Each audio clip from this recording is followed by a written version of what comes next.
Friend कैसे हैं? I hope अच्छे होंगे। तो भाई यूपी कांस्टेबल और यूपीएसआई की वैकेंसियों का अनाउंस हो चुका है, क्योंकि ये अप्रैल के लास्ट वीक तक आ जाएंगी और उसके बाद आपको 2 से 3 महीने मिलेगा फॉर्म के लिए, मतलब तैयारी करने के लिए। तो भाई मैं उसी पे आप बता रहा हूँ कि मैंने कांस्टेबल की तैयारी कैसे की थी और आप लोग कैसे मतलब कांस्टेबल की तैयारी कर सकते हैं और पेपर किस हिसाब से आप निकाल सकते हैं। तो भाई आप अपने इस वीडियो को, अगर आप नए हो तो वीडियो को लाइक और चैनल को सब्सक्राइब जरूर करिएगा, और अगर आपको कुछ भी कमी लगती है तो आप ज़रूर बताइएगा। तो चलिए शुरू करते हैं मेरे भाई। तो जैसे आप लोग जान रहे हैं कि यूपीएसआई की वैकेंसियाँ तो फिक्स हो चुकी हैं कि लगभग 4543 के आसपास, मतलब 4500 के आसपास वैकेंसियाँ हैं। और उसमें कांस्टेबल की जो है अलग वैकेंसी है, और कांस्टेबल में 19,000 में है, जबकि कांस्टेबल की 19,000 नहीं है। कांस्टेबल की सिर्फ उसमें 3,245 पोस्ट है, और जो बाकी जो है उसमें पीएससी है और महिला पीएससी है, और उसमें यूपीएसएसएफ की है। इसमें मतलब इस बार अलग अलग वैकेंसियाँ दी हैं, महिलाओं की अलग दी गई हैं, और यूपीएससी क्या कहते हैं 2 बार से ऐसा क्या कहते हैं इसकी पीएससी की वैकेंसियाँ नहीं आ रही थी, इस बार इसमें पीएससी की वैकेंसी आ गई हैं। तो मेरे भाई अभी ये चुनाव का वैकेंसी नहीं है, तो कंफर्म हो चुका है, क्योंकि मेरे भाई 19,000 वैकेंसी का कोई वही नहीं है, क्योंकि योगी बाबा ने खुद ही बोला था कि 35 से 40,000 वैकेंसी आएंगी। तो ये एक तरह से इन बच्चों का जो 60,000 बच्चों में वैकेंसियाँ जो कम थी, मतलब बच्चे जो अभी निकलेंगे और सेकंड लिस्ट की मांग कर रहे थे, तो इस हिसाब से उन्होंने, आयोग वालों ने सोचा होगा कि चलो ठीक है, थोड़ा वैकेंसी दे देते हैं, और उसके बाद फिर जब चुनावी माहौल आएगा तो एक बड़ी वैकेंसी आने के चांसेस ज़्यादा हैं। और भाई इसमें यूपीएसआई की तो वैकेंसी आ चुकी है, बट अभी इसका कंफर्म नहीं है कि पेपर कब होगा, और इसकी तो अधियाचना प्राप्त हो चुकी है कितनी वैकेंसियाँ खाली हैं, और जेल ऑर्डर में, यूपी कांस्टेबल में। और एसआई के लिए भी आपको मतलब तैयारी से जुट जाना चाहिए। और इतना मान लीजिए कि इस बार यूपी कांस्टेबल की वैकेंसी आएंगी, इसमें कंपटीशन थोड़ा बहुत कम रहेगा, क्योंकि आप एक बार सोचिए कि जेल ऑर्डर और यूपीएसआई और कांस्टेबल के अलग अलग फॉर्म आएंगे, मतलब 3 फॉर्म इस बार आएंगे। तो आप लोग खुद सोचिए कि जो बच्चा है, जो पढ़ने में, मान लीजिए कोई भी बच्चा है XYZ, वो पढ़ने अगर ठीक ठाक है तो तीनों में फॉर्म फिलअप करेगा। अगर वो एक में सिलेक्शन लेता है तो लगभग 90% चांस होते हैं, अगर यूपीएसआई में अगर वो सिलेक्शन ले रहा है तो 90% चांस होते हैं कि वो अदर पेपर को भी निकाल लेगा।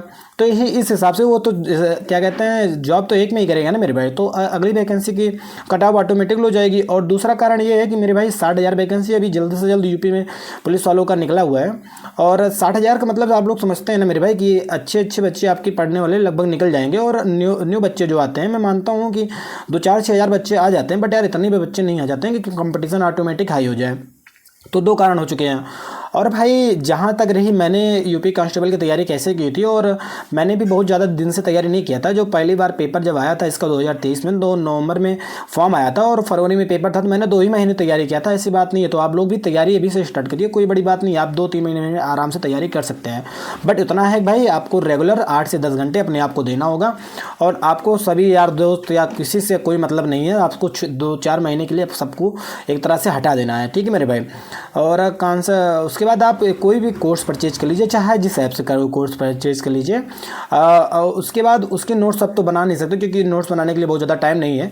आप एक एक टॉपिक से पढ़िए, बुक ले लीजिए, बुक से पढ़िए, और जैसे मैथ हो गया, मैथ की कोई बुक ले लीजिए, वहाँ से पढ़िए, और टॉपिक वाइज करते जाइए। और उसके बाद टेक्स्ट बुक पर आप लोग भाई थोड़ा रुपया खर्च कर लीजिए, तो 100-200 का टेक्स्ट बुक पर परचेज कर लीजिए, और टेस्ट रेगुलर लगाइए, क्योंकि आप जैसे जो टॉपिक पढ़िए उस टॉपिक का टेस्ट लगाइए। टेस्ट भैया आपके लिए बहुत ही फायदेमंद होगा। अगर आप यहाँ से टेस्ट लगाकर जितना जाएंगे, वहाँ पर आप टाइम जो है मैनेजमेंट बहुत अच्छे से करेंगे। मैं भी भाई आप लोगों को बता रहा हूँ, मैंने यूपी कांस्टेबल में लगभग जितना भी दिन था, आप मान लीजिए कि अगर मैंने 4 महीने तैयारी किया था, तो 4 महीने मतलब 120 दिन हो गए, और 120 में मैंने 100 दिन कम से कम टेस्ट दिया होगा मेरे भाई, 100 टेस्ट से कम नहीं दिया होगा।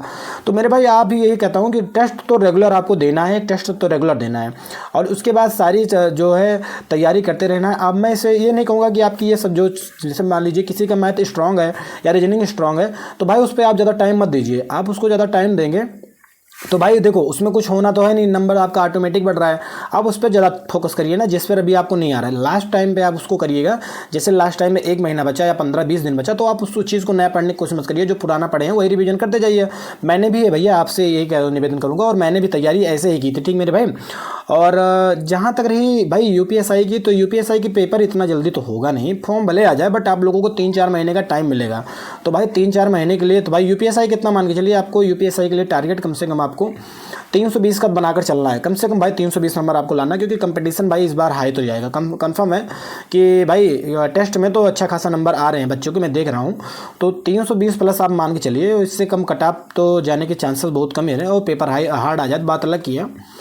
तो बस यही है, और आप लोग अभी से बढ़िया प्रिपरेशन करिए और कहीं से कोर्स परचेज करिए और मॉक टेस्ट, यही 3 चीज़ करते रहिए मेरे भाई। 100% आपका वैकेंसी में नाम जरूर आएगा। और ठीक है, कोई बात नहीं मेरे भाई, जिसका नहीं हुआ है हो सकता है मौका इसमें 60,000 में नहीं हुआ है, इसमें थोड़ा मौका निकाल लीजिए, हो जाएगा। बट आप लोग रेगुलर मेहनत करते रहिए, 4-5 महीने की आपके पास टाइम है। ओके, मिलते हैं किसी अन्य वीडियो में, तब तक के लिए नमस्कार।